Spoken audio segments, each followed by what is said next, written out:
let's get started with this new visit of Putin to China. How do you see the current situation and why she needed to embrace Putin, in your opinion? What's going on between Russia and China?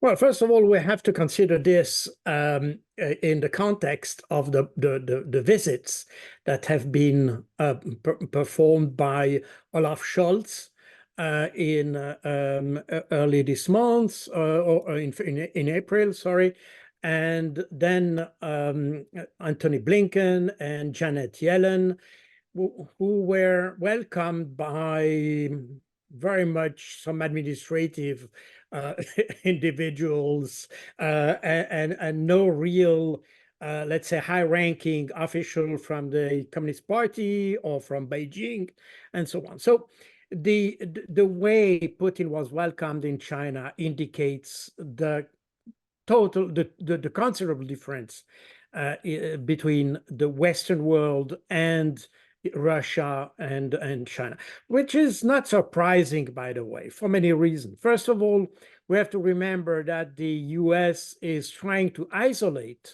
both China and Russia.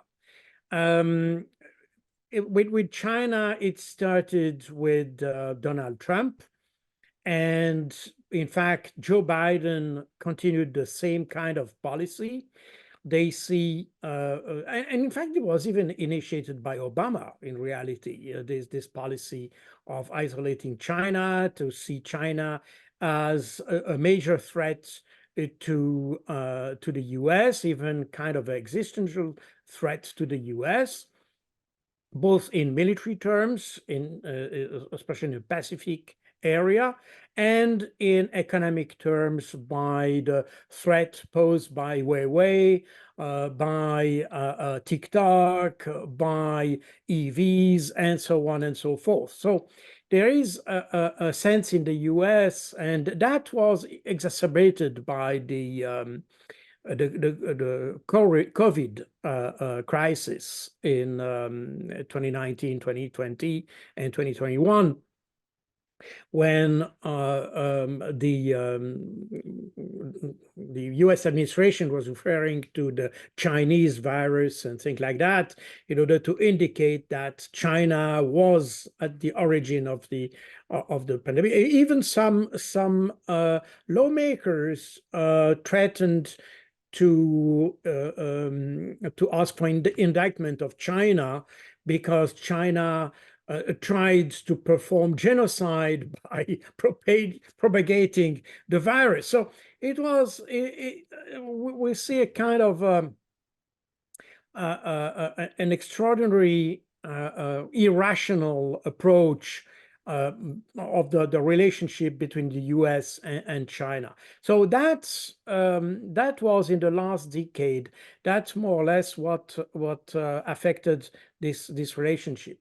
And since 2014, but more specifically since 2022, we have the same thing with Russia.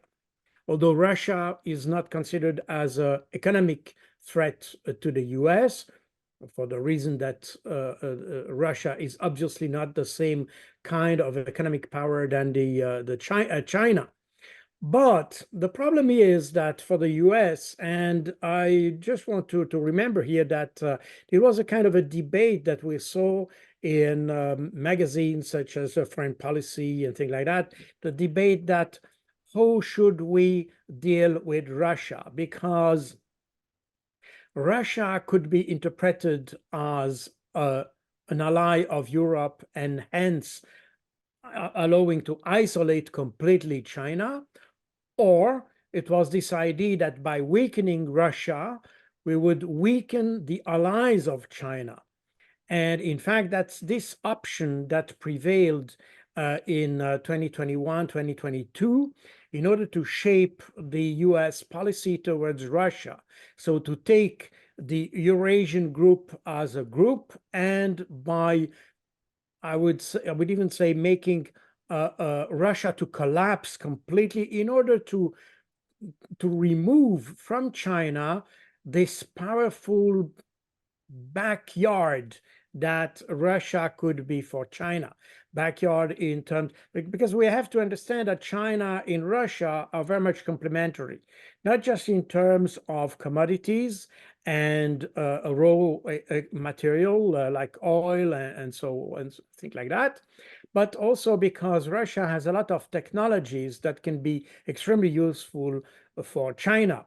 Aerospace technology, for instance, turbine technology, and so on and so forth. So there are a lot of technologies that were developed during the Cold War in the Soviet Union, in the field of metallurgy, for instance, extreme, very, very specific metallurgy.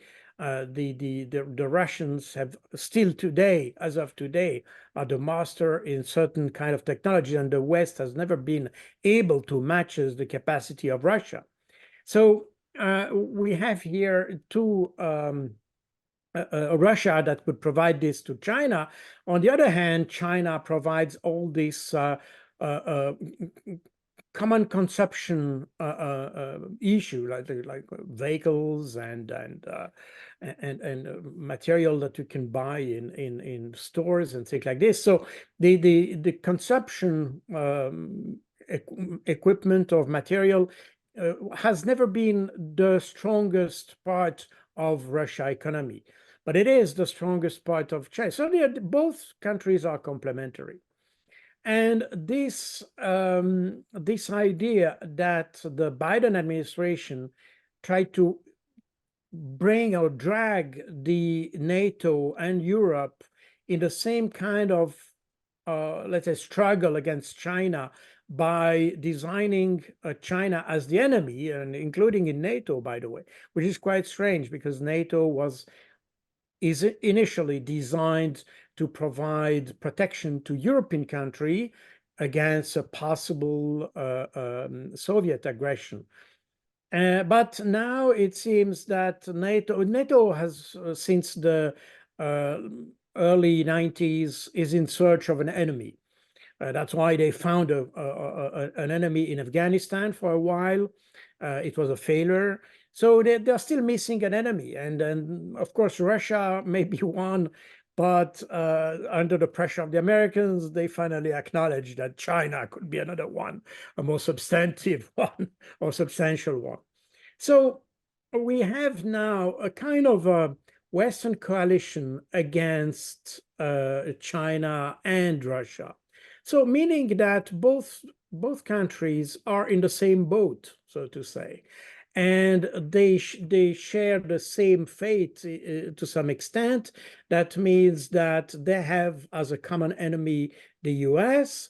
They both are subject to sanctions and tariffs and different measures to prevent normal trade with them. So they are in a yes, as I said, they are both in the same boat.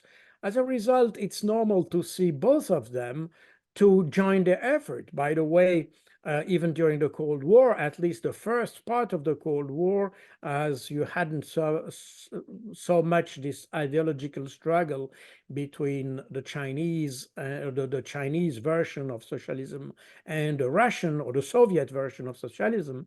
You had more or less a good cooperation between the two. It later became a problem between the two for ideological reasons, but in essence, these two countries are used to work together. Now they are pushed towards each other, and as a result, what we see and what we saw with this visit of Putin is simply the result of Western diplomacy. So we are today we are trying to deplore or to mock this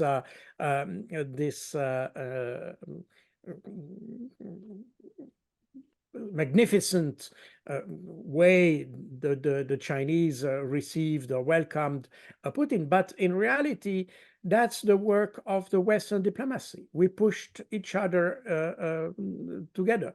So I remember that in December 2021, as there were some rumors about a possible war in Ukraine, there was this idea that China could reinforce Russia and things like that. So there was this discussion. Say, by the way, that's also at that time there was some discussions about the sanctions against Russia, and therefore some experts were trying to assess the relationship between China and Russia. And I remember very well that in France, for instance, so this so-called economic experts said there will be no solid and robust relationship between China and Russia because they hate each other. And they even say that they consider each other as Untermenschen. So Untermenschen is the word used to design subhumans somehow. And some experts were saying, well, both of them are despising the other. Therefore, there's no way they can come along together, especially in a durable way. They have territorial disputes and so on and so forth. But in reality, at that time, by the way, when I tried to dig into this question of territorial disputes, I could find joint communiques of Russia and China announcing that they were burying these territorial disputes, that there is no longer any territorial dispute, that these two countries are willing to work together, and despite all these old differences and things like that. So today we have two countries that are not only willing to work together, but they are pushed towards a cooperation. And that's exactly what happens. As the West has deserted Russia, it opened a fantastic area of development for Chinese economy. And you can see that the production plant of Renault, the French manufacturer, car manufacturer, were taken over by the Russians, and now they are used by the Chinese to produce cars. So we see that both Russians and Chinese are extremely pragmatic people, and when they see the Western going away, they say, "Okay, that's an opportunity for us." They don't stop on the sidewalk and start crying. They act, and that's exactly their strength, in fact. And that's exactly what the Chinese have done when when Huawei was banned in the US and in several countries in Europe as well. They didn't stop and cried. They just manage to go along with the problem and find solutions to the problem. That's exactly what is missing in the Western approach to problem. We try to fight the problem instead of trying to find solutions. Both the Russians and Chinese have shown that they are trying to find solutions, and they did. And we see now both economies, by the way, are the two most growing economies, the most growing economies in the world, with probably India. I'm not sure about this, but I think it is. So we see that this way of the West trying to isolate people and try to ban countries, and this is the wrong approach to problems. And the most striking in that is that it comes from the US. And the US, which has promoted for decades, if not century, I mean, a good century, this idea of free market, free enterprise, and international competition and all that. Now they are the champion of protectionism. They're the champions of tariffs on imports. They are the champions of trying to prevent the others to make better product than they do, because they are not able to, in fact, to compete. And that's the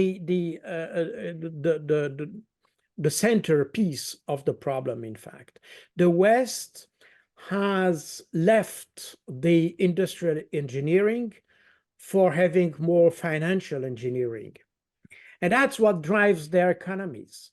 The problem is with that That means you are not, you may have a very high GDP, but this GDP is made just of services, of activities, of flow of money, but it's not associated with the production of hardware. And today we see that what is missing, in fact, is hardware. And that was exemplified during the COVID crisis, when the Western economies slowed down, and that was very strong in Europe, especially in France, where everybody was kind of locked down. But you still needed to have very simple things like toilet papers and masks and things like this, in addition to other items of common consumption. And they noticed that they were not able to produce that en masse. That means they had limited capabilities of producing that, but in fact, they relied very strongly on China, India, and in fact, external production countries. And well, of course, toilet paper is probably not the high-tech thing that requires high, but still, if you start to produce billion of rolls, it requires huge capacities. And the French noticed that they have lost this capacity because they outsourced all the production, most of the production, including production of car parts, for instance. The same applies to chips, for instance. And if you look at the iPhone, for instance, I mean, almost all components are outsourced in China. Meaning that when you start if you wanted to recreate a production line for this, you would not be able to do that.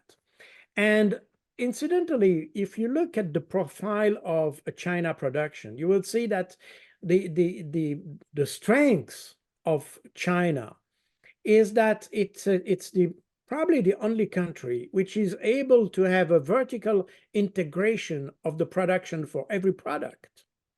I mean, if you buy an EV, for instance, you will see that every single component is produced in China. And the same applies to computers, the same applies to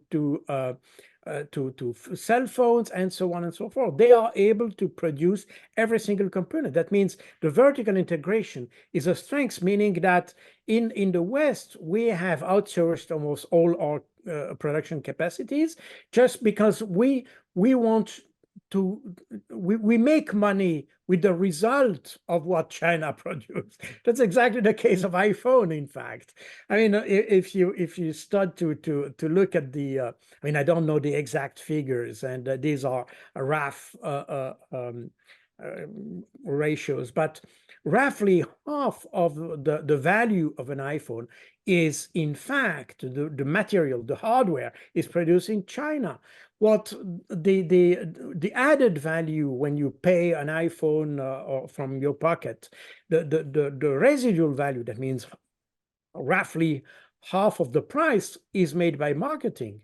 So they made a service, but it's not actual production. I mean, probably design and marketing are the two components that makes the iPhone so expensive in Europe.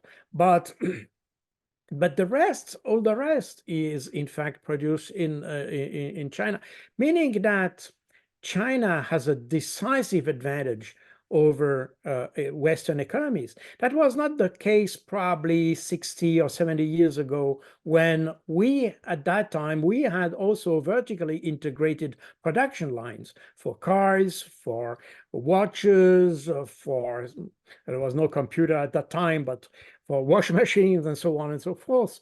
We were able to produce every single component. But we are no longer able to do that because the cost of labor has become so high in the West that, in fact, it remains very cheaper to make that in China. As a result, we depend on China for this. And the trade war that US is engaging with China is in fact a lost war, because the US depends on China for almost everything that is produced or sold in the US, including cars, including cell phones, and so on and so forth. By the way, you see the problem, because when the Biden administration started to put tariffs and limitation on the export of chips, for instance, microchips. That reflected on the production of other items. Therefore, you see now that the Chinese, again, they are not crying; they are just trying to find solution. You don't want to provide us with microchips? No problem. We'll manufacture them. And they started to work hard on this, and now they are able to provide to produce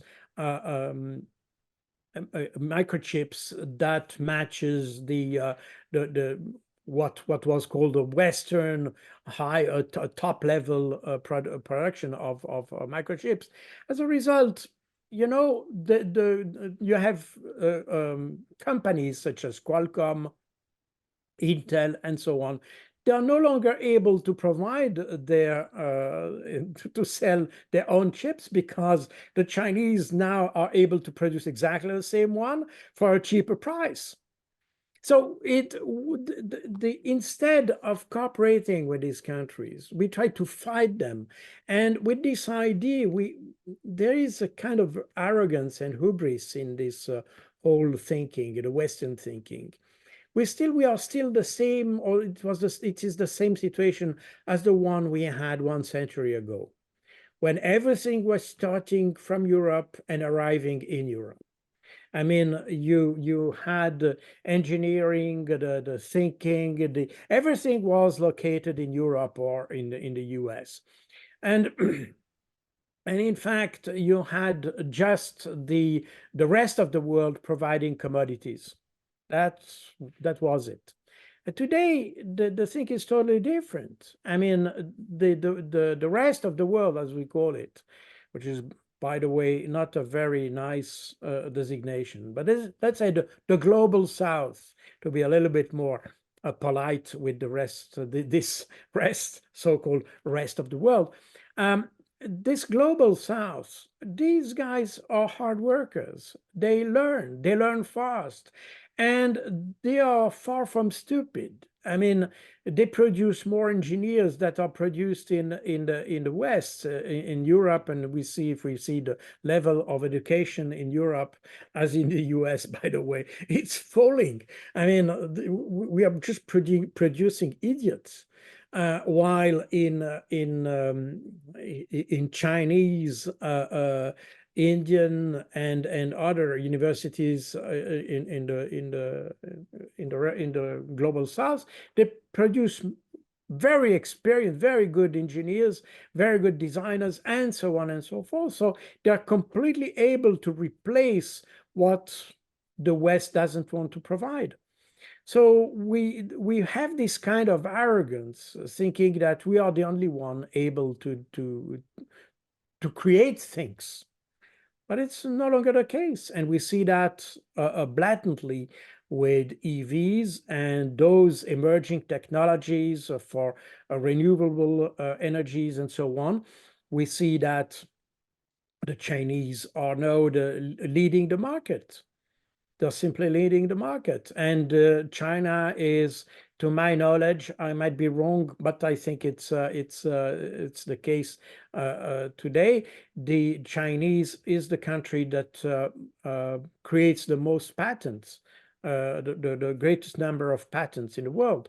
So that was probably the case in Europe 80, 70 years ago, but it's no longer the case. Now it's the focus is I mean, the center of idea production is in Asia.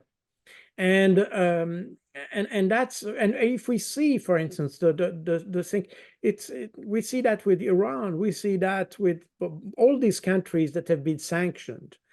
In fact, they were constrained to develop their own capacities. And these guys are not uneducated people. They have a long tradition of education, a very long, probably even longer than we have in Europe, of education and a very subtle culture and so on. So they're able to recreate the know-how that we tried to prevent them to have.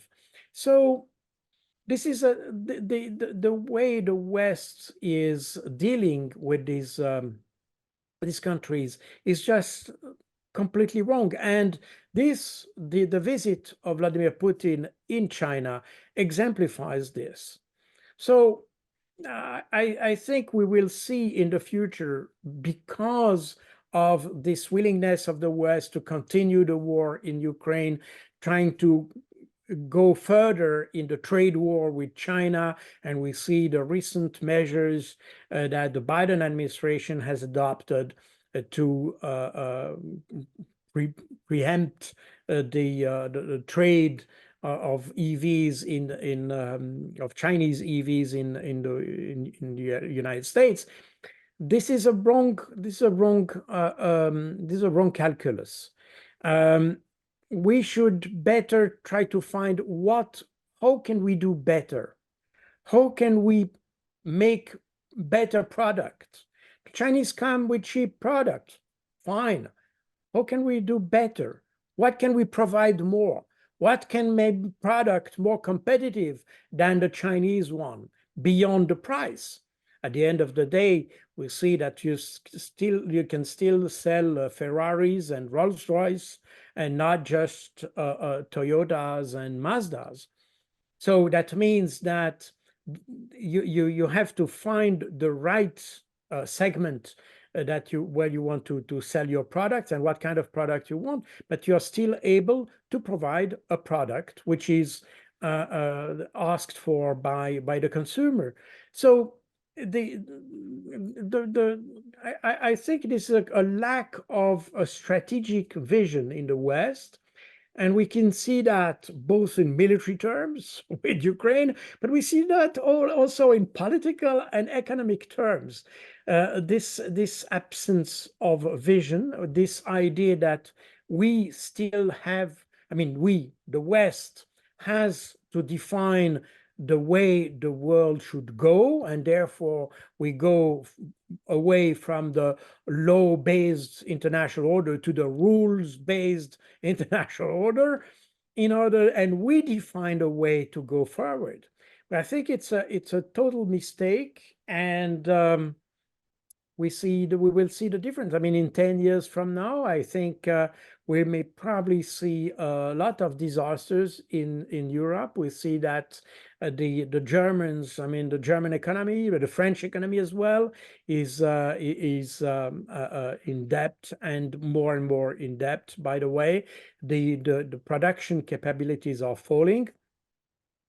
And at the same time, the Germans have realized this, because their investments in China has jumped to the moon, because they realized that, in fact, they are not able to produce affordable cars and other equipment, because I'm talking about Miele, I'm talking about these kind of companies that provide how to say that, the equipment that you use in your kitchen and all that. I don't.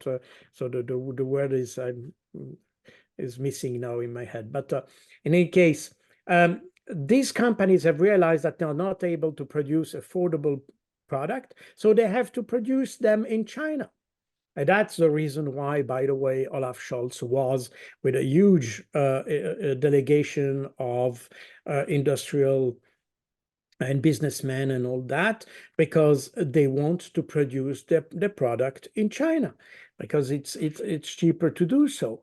But there is a price to pay for this, not just a price in money, but a price in terms of employment, because that means that everything that you produce in China will not be produced in Germany. So, and there you see the consequence of having raised artificially the price of commodities and the price of energy and all that, because now it becomes more affordable to produce in China. Why? Because China, with its good relationships with Russia, gets the LNG, so the liquid gas, liquid natural gas, very cheap, and the same with oil. As a result, the Europeans, in fact, are trapped in their own trap. They wanted to sanction Russia, and today it appears that Russia has found a new market in the East, and this new market is taking advantage of the good relationship, paying cheap price for the commodities, and that makes their product more competitive than the Western products. So that's where we are. So and the whole this visit of Putin, I think, illustrates exactly the problem that the West has created by imposing those sanctions just for the sake of making the Russian regime or the Russian government to collapse.